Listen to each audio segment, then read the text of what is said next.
Hello बच्चों, कैसे हो सारे।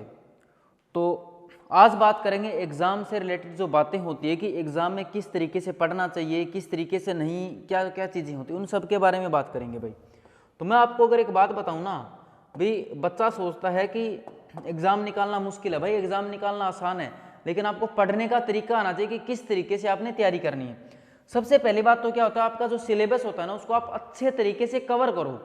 अच्छे तरीके से कवर करने का मतलब जो भी जैसे मान के चलो आप कर रहे हैं सीजीएल की तैयारी कर रहे हैं, बैंकिंग की कर रहे हैं, यूपीएससी कर रहे हैं, या जो भी आप तैयारी कर रहे हैं उसके अकॉर्डिंग आप अपना सिलेबस कवर कर लो भी अच्छे तरीके से। ठीक है, अच्छे तरीके से कवर करने के बाद उसके बाद आपको पता है आपको उसको क्या करनी होती है, प्रैक्टिस करनी होती है, रिवाइज करना होता है। ये सब आपको छोटी छोटी बातें पता है, लेकिन मेन बात क्या होती है, जैसे मैं एक एग्जाम की बात लेके चल लेता हूँ सीजीएल की।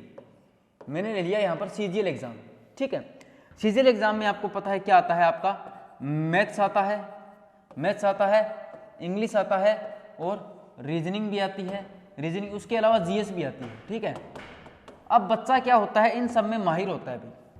मैक्सिमम सीजीएल का बच्चा इन सब में माहिर होता है, थोड़ी सी मार यहाँ पे खाता है।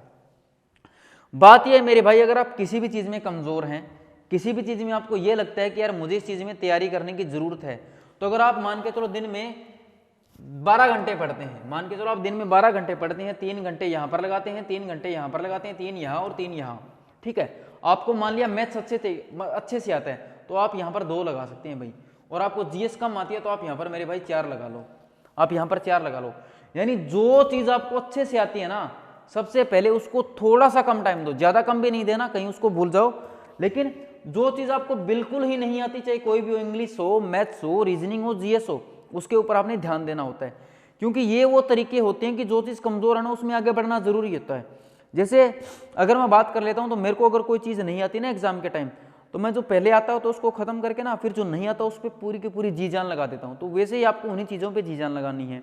ठीक है, दूसरी बात, एक स्टूडेंट सोचता है कि सर मैं टाइम टेबल बना के पढ़ता हूँ भाई, मैं 2 घंटे पढ़ता हूँ, मैं 4 घंटे पढ़ता हूँ, या जो भी है भाई। ये एक बात मेरे को ये बताओ, क्या पढ़ने का कोई फिक्स टाइम होता है? मान के चलो आपने कोई चैप्टर करना है, कोई भी आपने चैप्टर करना है, आपने कोई भी एक चैप्टर करना है, उसके बारे में बात कर रहा हूँ। जैसे कोई भी आपने चैप्टर करना है, जैसे मैंने उठा लिया एक चैप्टर अपना टेंस उठा लिया, इंग्लिश का टेंस करना है, लेकिन आपकी सोच ये होनी चाहिए कि ये चैप्टर मेरे को कंप्लीट करना है। ये चैप्टर मेरे को क्या करना है बेटा, ये चैप्टर मेरे को करना है कंप्लीट, ना कि ये करना मैं 1 घंटा इंग्लिश पढ़ूंगा, आधे घंटे रीजनिंग पढ़ूंगा।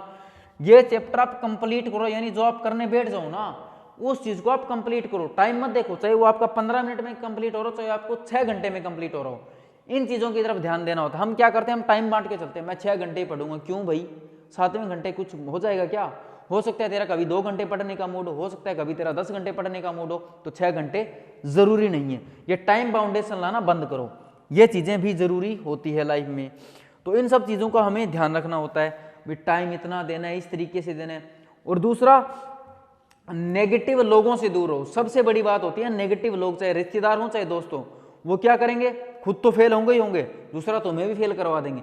कहता है पहली बार में सीजीएल निकलता है क्या, पहली बार में यूपीएससी निकलता है क्या, ये वो आपको डी ग्रुप निकालने जोगा नहीं छोड़ेंगे।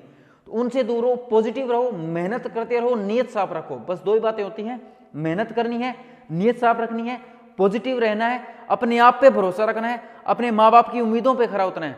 बस 4-5 बातें होती है जो बंदे को कामयाब बनाती है, सक्सेस बनाती है। तो आपको ये 4-5 चीजें याद रखनी होती है और इन्हीं को लेके चलना होता है। और अगर कभी डिमोटिवेट हो जाओ ना, तो एक काम किया करो मेरी तरह, अपने फोन की स्क्रीन पर माँ बाप की फोटो लगा के रखो, और पर्स में अगर पर्स रखते तो उसमें भी माँ बाप की फोटो रखो। क्योंकि जब भी आप उनकी आंखों में देखोगे ना, आपको एक उम्मीद नजर आएगी। आपको जो उम्मीद नजर आएगी वही होगी कि मेरा बेटा या मेरी बेटी कामयाब होगी, वो पढ़ रही है, सिर्फ वही होती है। और वो उम्मीद आपने कंप्लीट लेके चलनी, उस उम्मीद पे आपने मेरे भाई खरा उतरना है।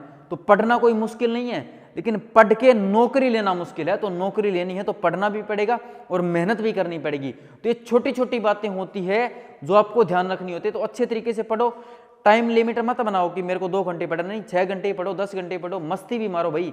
और एक काम और करो, जैसे मान के चलो आप 10 घंटे पढ़ लिए, 10 घंटे पढ़ने के बाद कम से कम ज़्यादा से ज़्यादा 30 से 40 मिनट आप अपना वो काम करो जो आपको सबसे ज़्यादा पसंद हो।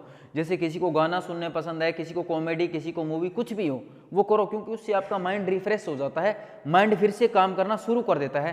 तो ये छोटी छोटी बातें आपको ध्यान में रखनी होती है। और इन्हीं के साथ करते हैं आज की क्लास को वाइंड अप।